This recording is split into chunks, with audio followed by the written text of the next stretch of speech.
సంవత్సరాల తరబడి ఎన్ని మందులు వాడినా మీ మోకాల నొప్పులు తగ్గట్లేదా? ప్రాణ పెయిన్ క్లినిక్ లో అత్యాధునిక చికిత్స.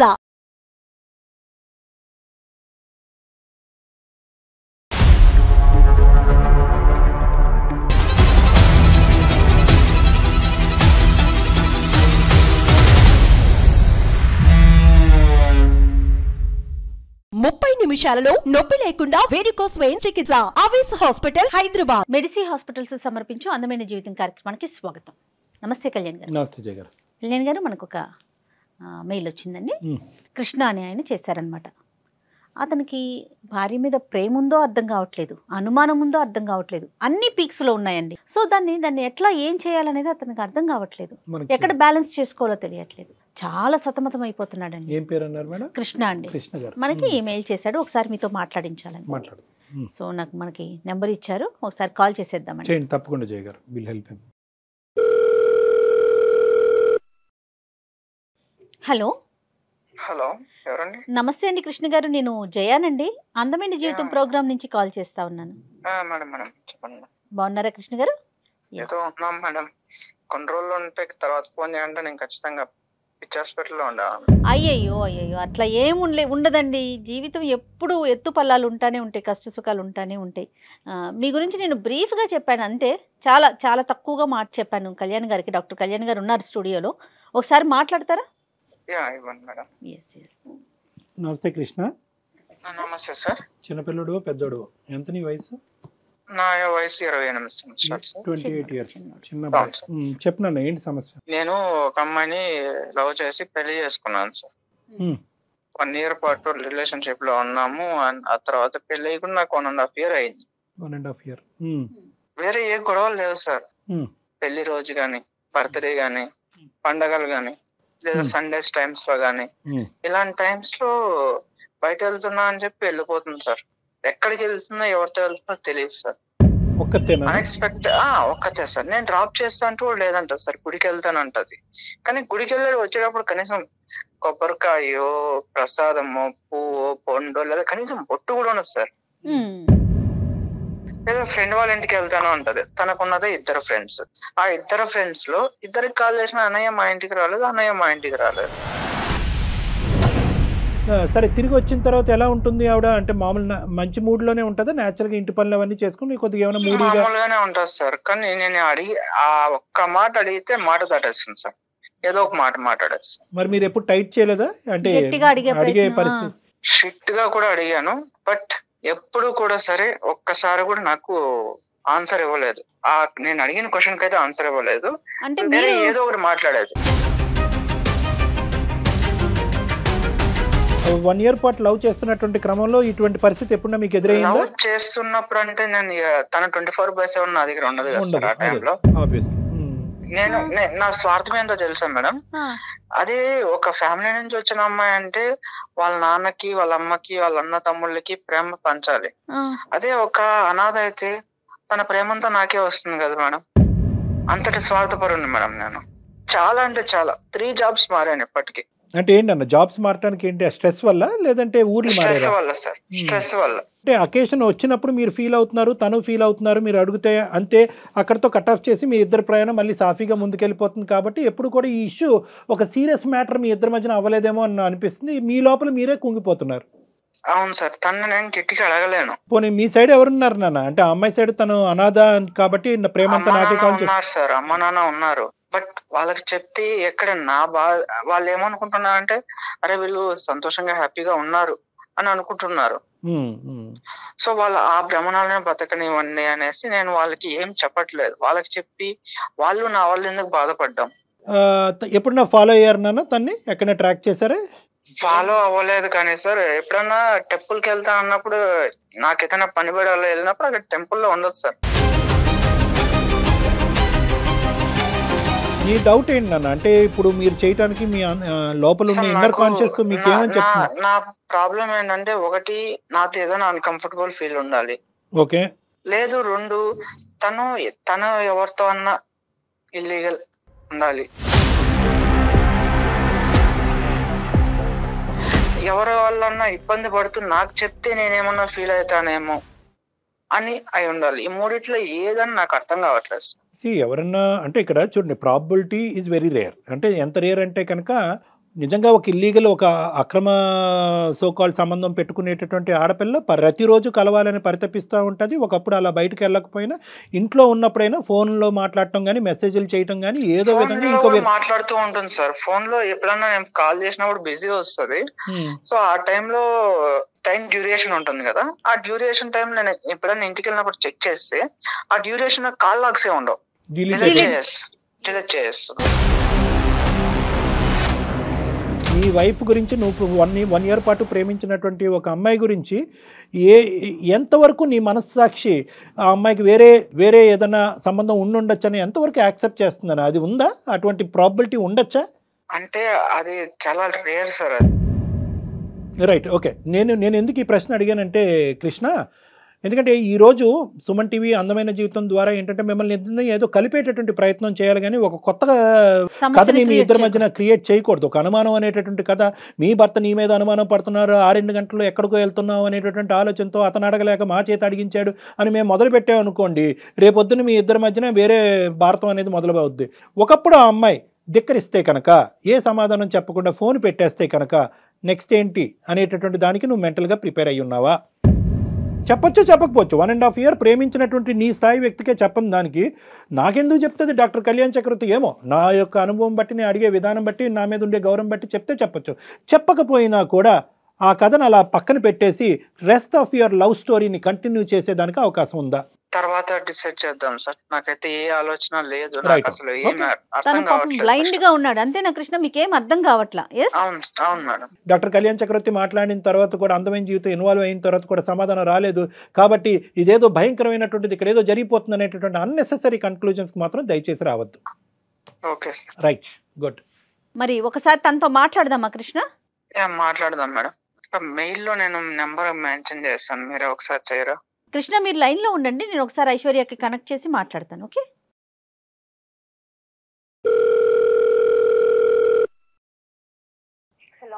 హలో ఐశ్వర్య గారు, నమస్తే అండి. నమస్తే అండి. ఎవరు? నేను జయానండి, అందమైన జీవితం ప్రోగ్రామ్ నుంచి మాట్లాడుతా ఉన్నాను. ఓకే, చెప్పండి మేడం. మీ హస్బెండ్ కృష్ణ గారు లైన్ లో ఉన్నారు, ఒక్కసారి ఆయనతో మాట్లాడండి, దెన్ మళ్ళీ నెక్స్ట్ నేను మాట్లాడతాను. హలో కృష్ణ, మేడం మీ వైఫ్ ఉన్నారండి, ఒకసారి తనకి మాట్లాడండి. హలో. హలో ఐశ్వర్య చెప్పండి. కళ్యాణ్ చక్రవర్తి గారు, జయ మేడం ఉన్నారు. ఏమైందండి? మీరు ఎక్కడున్నారు? ఏమైందో నీకు తెలీదా? 1.5 year గా నేను అడిగి అడిగి అడిగి అడిగి వ్యక్తి పుట్టిపోయింది నాకే. అందుకే కనీసం సార్ వాళ్ళ దగ్గరికన్నా వస్తా, నా సమాధానం వస్తుందని చెప్పి నేను ఇక్కడికి వచ్చా. అసలు మన మధ్య సమస్య ఏముందండి పరిష్కరించుకోవడానికి? అసలు నేను ఏమన్నా ఇది తప్పు చేస్తున్నాను, మీకు ఏమన్నా అనుమానం ఉందా? అందరూ మంచిగా రైట్ చేస్తున్నావు. నేను అడిగిన దానికి సమాధానం ఇవ్వాలి కదా. నీకున్నది ఇద్దరు ఫ్రెండ్స్, వాళ్ళిద్దరిని అడిగితే నా ఇంటికి రాలేదన్నయ్య అంటున్నారు. నేను మీకు నిజమే చెప్పి వెళ్ళానండి, టెంపుల్ కి చూడండి సార్. ఇప్పుడు కూడా చూడండి. అమ్మా ఐశ్వర్య, నమస్తే అమ్మా. నేను డాక్టర్ కళ్యాణ్ చక్రవర్తి అమ్మా, సుమన్ టీవీ అందమైన జీవితం నుంచి మాట్లాడుతున్నాను. నమస్తే సార్. సారీ అమ్మ, నీకు సర్ప్రైజ్ చేసాం మేము. నీకు ఏది ముందుగా ఏ కబురు చెప్పకుండా ఫోన్ చేసాము, కానీ మీ భర్త గారు ఉండేటటువంటి సందిగ్ధ పరిస్థితిలో మాకు నీకు డైరెక్ట్గా కాల్ చేయడం తప్ప ఇంకో దారి దొరక్క అలా చేసామమ్మా. ఇక్కడ అమ్మ తప్పు చేసావని మేము ఎవరు అనలేదమ్మా. ఒక అకేషన్ వచ్చినప్పుడు, ప్రత్యేకంగా ప్రతిరోజు కాదు, ఒక అకేషన్ వచ్చినప్పుడు, అది మ్యారేజ్ అవనివ్వండి, లేదంటే ఏదైనా ఒక ఫంక్షన్ అవనివ్వండి, లేదంటే ఒక ఫెస్టివల్ అవనివ్వండి, ఆ టైంలో నువ్వు ఒక 2 to 3 hours పాటు అతనికి చెప్పే డిసప్పియర్ అవుతున్నావు అంటే, అది కూడా చెప్తున్నాడు, చెప్పే డిసప్పియర్ అవుతున్నావు, కానీ ఎక్కడికి అనేది మాత్రం చెప్పట్లేదు. ఎక్కడికి అని చెప్పేటటువంటి దానికి సంబంధించినటువంటి ఆధారాలు కనిపించట్లేదు. మరి ఇంత సీక్రెట్గా ఉండేటటువంటి ఈ వ్యక్తి ఎవరి దగ్గరికి తిని వెళ్తుంది? ఆమె అతను అనేటటువంటి ప్రస్తావన అతని దగ్గర లేదు, అతనికి నీ మీద అనుమానం కూడా లేదు. అది నేను ముందే క్లారిఫై తెచ్చుకున్నాను. చాలా అంటే చాలా మంచివాడు, మంచోడే. చెప్తున్నాడు కాదు డాక్టర్ గారు, అంత చెప్పకూడని ప్రదేశానికి ఏమి వెళ్ళవు కదా నువ్వు, అంత సీక్రెసీ మెయింటైన్ చేయాల్సిన అవసరం ఏంటి? తను 1 year గా నన్ను చూసి నన్ను ఇష్టపడే కదా మేడం పెళ్లి చేసుకున్నాడు. అవును, ఏది ఉన్నా గానీ తనకు ప్రతిదీ చెప్తూనే ఉంటాను. కాకపోతే అతను ఏది తెలిసినా గానీ ఏమైతాడంటే, నేను తన దగ్గర చెప్పినంతగా తను కొంచెం చెప్పలేడు. ఒకవేళ ఇన్ కేస్ నేను ఏమైనా తప్పు చేసినా గానీ నన్నేమన్నాడు ఆయన, నా ఎదుట ఉన్న వ్యక్తిని తనను బాధించే రకం, లేకుంటే తనలో తను మదన పడుతూ బాధపడుతూ ఇప్పటికే 3 జాబ్లు పోగొట్టుకున్నాను మేడం. ఒక్కదాని తర్వాత ఒకటి బాధపడుతూ, ఎందుకంటే ఏదో చెప్తూ ఉంటాడు. ఇంత సీక్రెట్ ఏముంటుందమ్మా వైఫ్ అండ్ హస్బెండ్ మధ్యన? అసలు పెద్ద ప్రాబ్లం ఏది లేదు madam. The thing is Aishwarya, ఇది ప్రాబ్లం పెద్దదా చిన్నదా అనేది కాదు జయ గారు. ఇక్కడ ఏంటంటే అసలు ఇది ప్రాబ్లం కానప్పుడు ఏంటి అదని చెప్పడంలో పెద్ద ఇందులో అంత సందిగ్ధం ఏముందమ్మా? ఉన్నది ఉన్నట్టుగా చెప్పండి. ఒకవేళ నేను చెప్పినా తను తట్టుకోలేదని బాధ నాకు, అంతే. మాత్రమే ఆలోచిస్తాను. అలా కదమ్మా, నీది పిచ్చితనమో మంచితనమో నాకు అర్థం కావట్లేదు. ఆ తట్టుకోకపోవటం అంటే కనుక ఈ నరకం ఇది మహాఘోరం. ఇది నేను మీకు ఒకటి చెప్పాలనుకుంటున్నాను సార్, కానీ నా కాపురానికి మీ రెస్పాన్సిబిలిటీ ఉంటానంటే. నీ మనస్సాక్షి మీద చేసుకుని నేను తప్పు చేయట్లేదు అనేటటువంటిది నువ్వు మాట్లాడితే కనుక నీది 100% తప్పు లేదు అనుకుంటే కనుక నీ కాపురానికి నేను 200% గ్యారంటీ ఇస్తాను సార్. 200 కాదు, 1000% ఏ తప్పు లేదు సార్, పక్కాగా చెప్తున్నా. నా సైడ్ తప్పు పెట్టుకొని మిమ్మల్ని తలదించుకునేలాగా నేను చెయ్యను. ఖచ్చితంగా నేను చెప్తాను, నిజం మాత్రమే చెప్తాను. నా సైడ్ ఎంత మీరు వెతికినా ఇంత తప్పు దొరకదు. కాన్ఫిడెంట్ గా చెప్తున్నాను. తను మిస్అండర్స్టాండింగ్ చేసుకోకుండా మాట్లాడే బాధ్యత డాక్టర్ గారు తీసుకుంటారు. అది తీసుకుంటే చాలు. తను ఏం చెప్పినా ఓవర్ గా రియాక్ట్ అవుతారు, అది నేను భరించలేను. అది బాధపడడం కూడా నాకు ఇష్టం లేదు. ఏంటంటే తనను ఒక చిన్న పిల్లలాగా చూసుకుంటాను నేను. కానీ మరి సమస్య ఇక్కడ దాకా వచ్చింది కదా తల్లి, రివీల్ చేయక తప్పదు. ఇంకా అందుకే మేడం నేను చెప్పాలని నిర్ణయం తీసుకున్నాను. చెప్తాను, ఖచ్చితంగా మీ దగ్గర చెప్తాను, ఒప్పుకుంటాను. ఏం చేసింది ప్రతిదీ చెప్తాను. కానీ తను ఒప్పుకోవాలి, ఎందుకంటే తను బాధపడకూడదు. ఇప్పుడు తను అర్థం చేసుకునేటటువంటి విధంగా మేము ఆ ప్రాసెస్ ని ఫెసిలిటేట్ చేస్తామని చెప్తున్నాం అమ్మా. అతను రియాక్ట్ అవ్వకూడదు, అతను మాట్లాడకూడదు, అతను చెవులు మూసుకోవాలంటే కనుక అసలు ఏంటో అదేం లేదు సార్. తను ఒక మంచి మనసు ఒప్పుకుంటే చాలు నాకు. ఎందుకంటే తప్పు ఉంటే నేను ఇంతగా మాట్లాడలేను కదా, నా సైడ్ తప్పు ఉంటే నేను మాట్లాడలేను సార్. అదే అమ్మా, ఇప్పుడు నువ్వు చెప్పమ్మా, నువ్వు విషయం చెప్పమ్మా. సార్ నేను మా ఆయన దగ్గర ఒక చిన్న విషయం దాచిపెట్టినాను.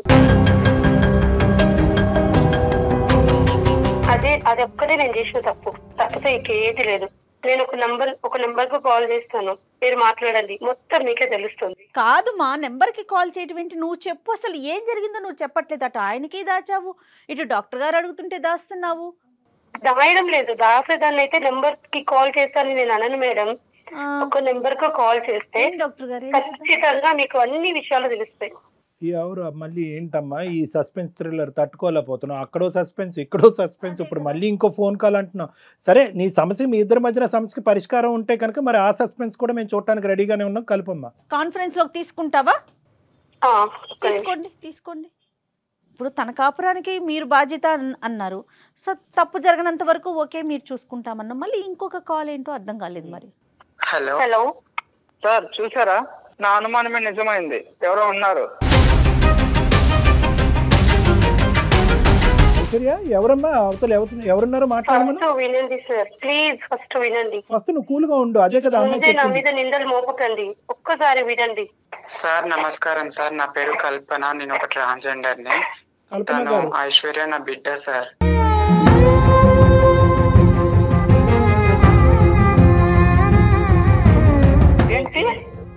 ఐశ్వర్య నా బిడ్డ సార్. అవును సార్. అసలు అర్థం కావట్లేదండి, కొంచెం క్లియర్ గా చెప్పండి సార్. యాక్చువల్లీ నేను ఒక ట్రాన్స్జెండర్ ని, నేను భిక్షాటనకి వెళ్తుండే రోజు.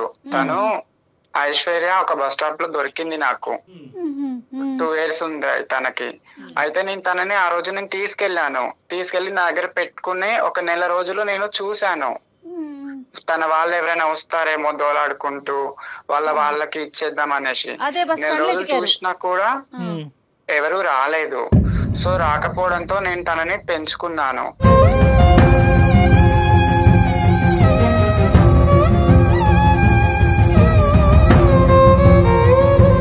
పేరు పెట్టాను తనకి, స్కూల్లో జాయిన్ చేశాను. నేను 6వ క్లాస్ వరకు నేను తనకి చూసుకున్నాను. దాని తర్వాత ఒక రోజు నేను వెళ్ళాను తనని స్కూల్ దగ్గరికి. వెళ్తే తను ఎవరు అని తన ఫ్రెండ్స్ అడిగారు, ఐశ్వర్య ఫ్రెండ్స్. అడిగితే తను మా మమ్మీ అని చెప్పడంతో చిచ్చి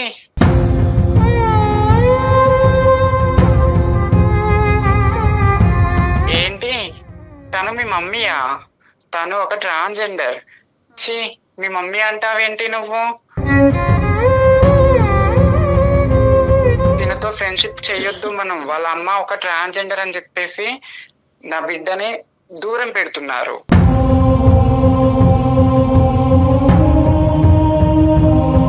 సో నేను అప్పుడే అనుకున్నాను, నా బిడ్డకు ఒక మంచి భవిష్యత్తు ఇవ్వాలి, నేను పడ్డ అనుమానాలు నా బిడ్డకు రాకూడదు అని నేను 6వ క్లాస్ తర్వాత తనని అనాథ ఆశ్రమంలో నేను జాయిన్ చేశాను.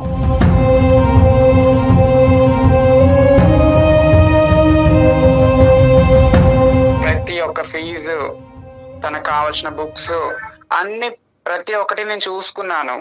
తర్వాత తను ఇట్లా, అమ్మ నాకు కృష్ణ అంటే ఇష్టం అని, నన్ను ప్రేమిస్తున్నాడు, నా వెమ్మటి పడుతున్నాడు అని చెప్పింది.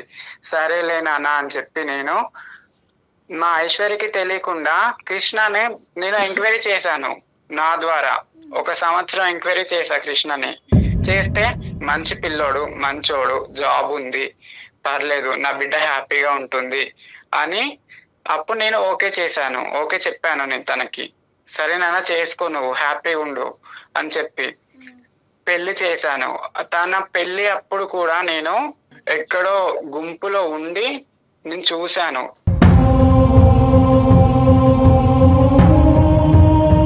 అనాథ ఆశ్రమం తరపు నుంచి తన పేరు మీద ఫిక్స్డ్ డిపాజిట్ 5 లక్షలు చేశాను.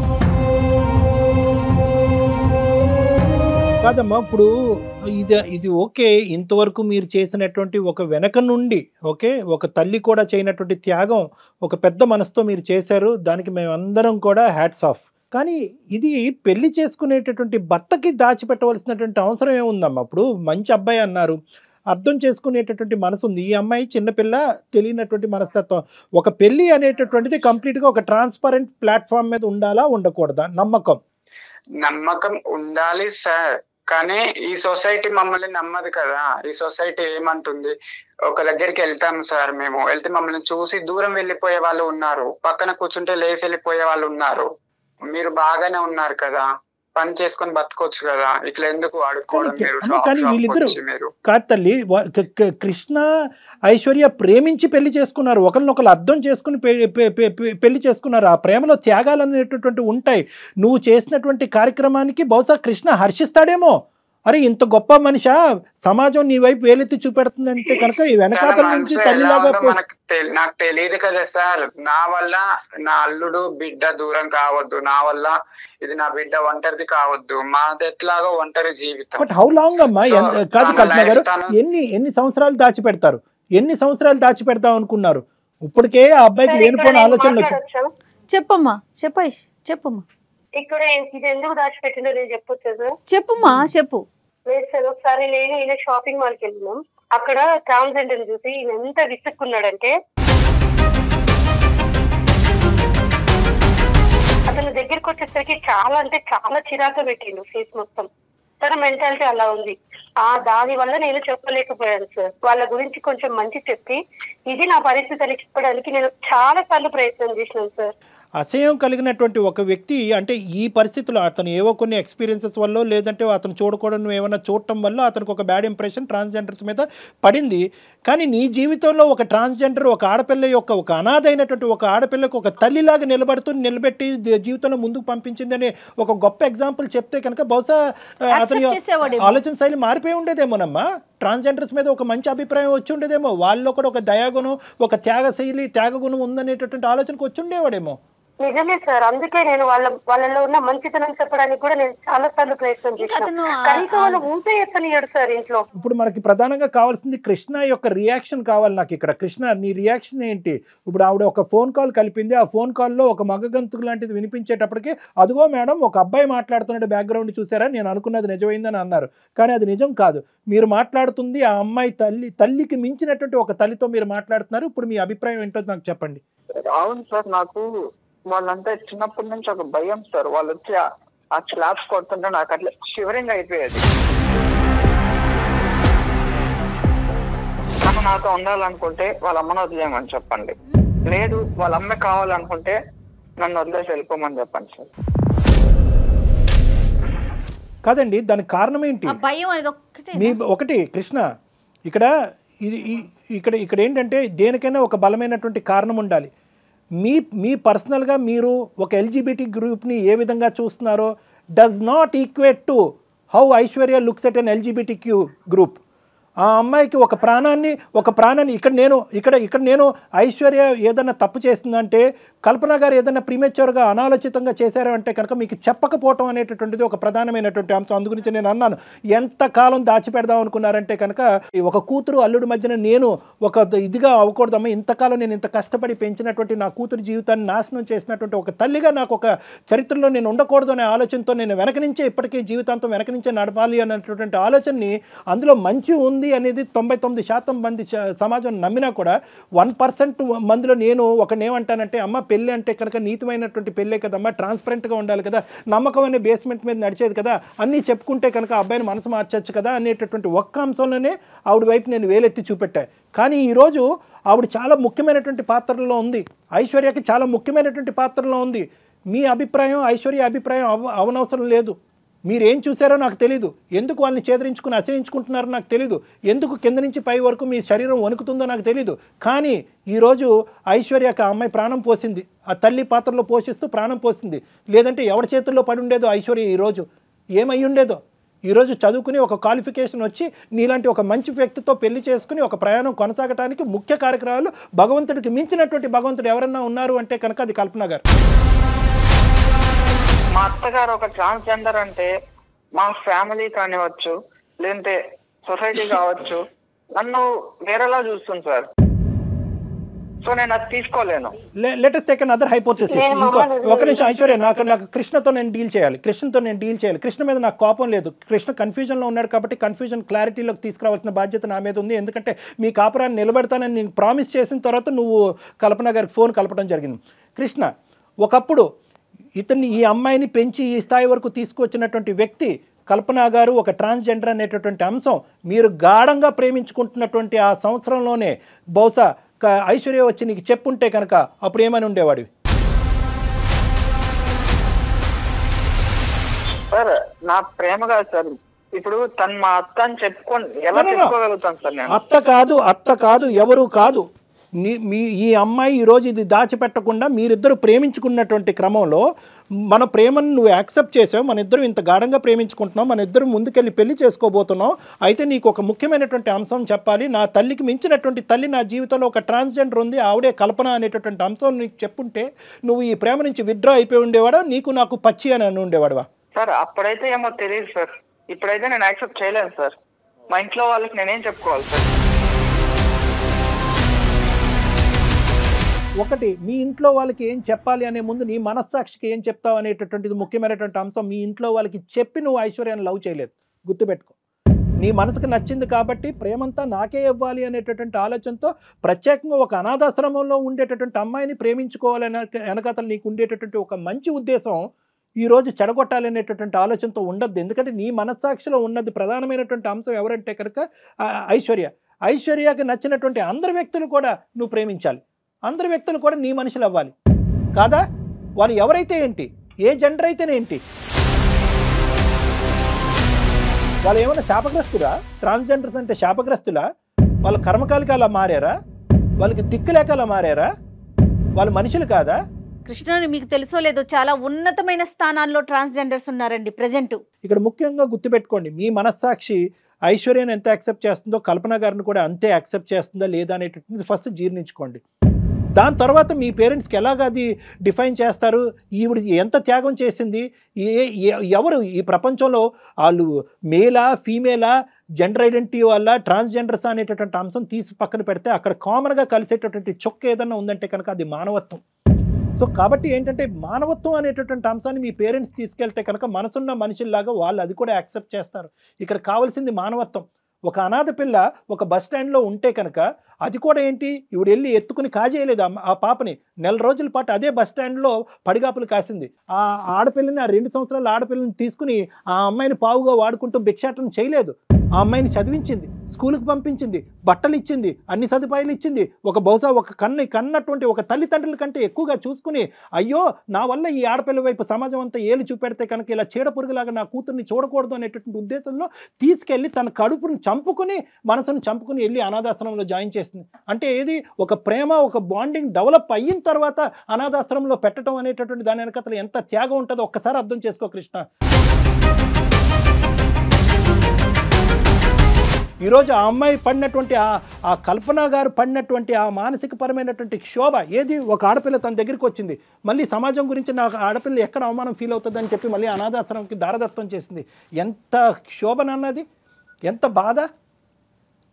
ఇక్కడ నాకు కావాల్సింది ఏంటంటే మేలా ఫీమేలా ఏది అనేది కాదు, ఒక మానవత్వం అనేటటువంటిది ఇక్కడ గెలిచింది. ఆ మానవత్వాన్ని నువ్వు ప్రేమించాలి. నీ ఐశ్వర్యం నువ్వు ఎంత ప్రేమిస్తున్నావు అదే మానవత్వాన్ని ప్రేమించాలి. మీ పేరెంట్స్కి ఏం చెప్తావు అనేది సెకండరీ, టెరిషరీ, క్వాడ్రపుల్, అది ఇప్పుడు మనం ఆలోచించద్దు. నువ్వు యాక్సెప్ట్ చేస్తున్నావా లేదా, మానవత్వాన్ని నువ్వు యాక్సెప్ట్ చేస్తున్నావా లేదా?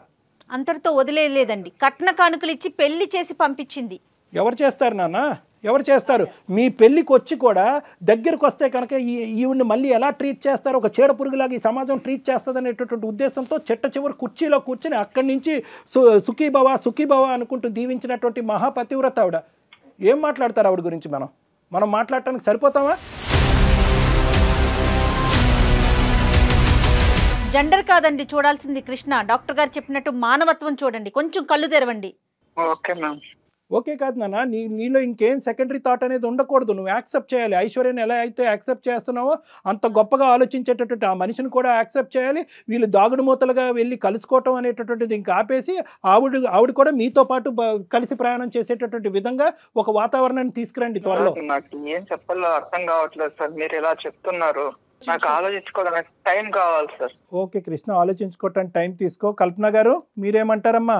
నా కూతురు నా అల్లుడు ఇద్దరు హ్యాపీగా ఉంటే నేను వాళ్ళ లైఫ్ లోకి మళ్ళీ రాను సార్.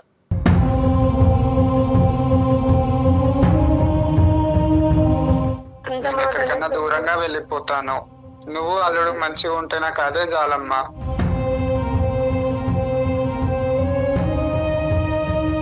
కల్పన గారు మీరు అలా మాట్లాడకండి. ఇలా దొంగతనంగా కలుసుకోవడం అవసరం లేదు. ఇంకటి నుంచి పెళ్లి కాకుండా మీరు ఎలా ఉన్నారో అలానే ఉండండి. Very good very good very good Krishna, thank you. నేను ఇంట్లో వాళ్ళకి నేను ఏదో ఒకటి సర్ది చెప్పుకుంటా. Okay okay. తనని అన్ని సంవత్సరాలు పెంచకపోయింటే తను నా దగ్గరకు వచ్చేది కాదు. సూపర్, మంచి పాయింట్. ఒక్క లైన్, నేను చెప్పింది అంతా కూడా ఒక లైన్ లో సమరైజ్ చేశాను. మా ఇంకేం మనసులో పెట్టుకోకు, డాక్టర్ గారు మాట్లాడారు కదా, సంతోషంగా ఉండండి. ఓకేనా? Thank you so much madam. Kalpana గారు, ఈ సందర్భంగా అంటే వీళ్ళిద్దరితో మాట్లాడిన తర్వాత మీతో కూడా మాట్లాడినాక నిజంగా చెప్తున్నానండి, మీకు మనస్ఫూర్తిగా చేతులెత్తి దండం పెడుతున్నామండి. చాలా చాలా మంచి పని చేస్తున్నారు.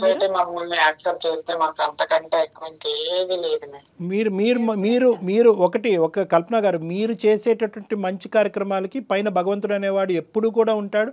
అతను ఎప్పుడు చూస్తూనే ఉంటాడు. Society acceptance and non acceptance అనేటటువంటిది 100% of the population 100% of the time ఎప్పటికీ మనం సాటిస్ఫై చేయాలి. తొలగిపోవాలి సార్. డెఫినెట్ గా అలాంటి రోజు కూడా వస్తుందండి. అన్ని మంచి కార్యక్రమాలు అన్నీ కూడా కలగలుపుగా ఏదో ఒక రోజు 110% మీ యొక్క గ్రూప్ని అందరూ మనస్ఫూర్తిగా యాక్సెప్ట్ చేసిన మంచి రోజు ఖచ్చితంగా వస్తుంది. చూస్తూనే ఉండండి. నమస్తే అండి. 30 నిమిషాలలో నొప్పి లేకుండా వేడికోస్ వెయిన్ చికిత్స. ఆవేశ హాస్పిటల్, హైదరాబాద్.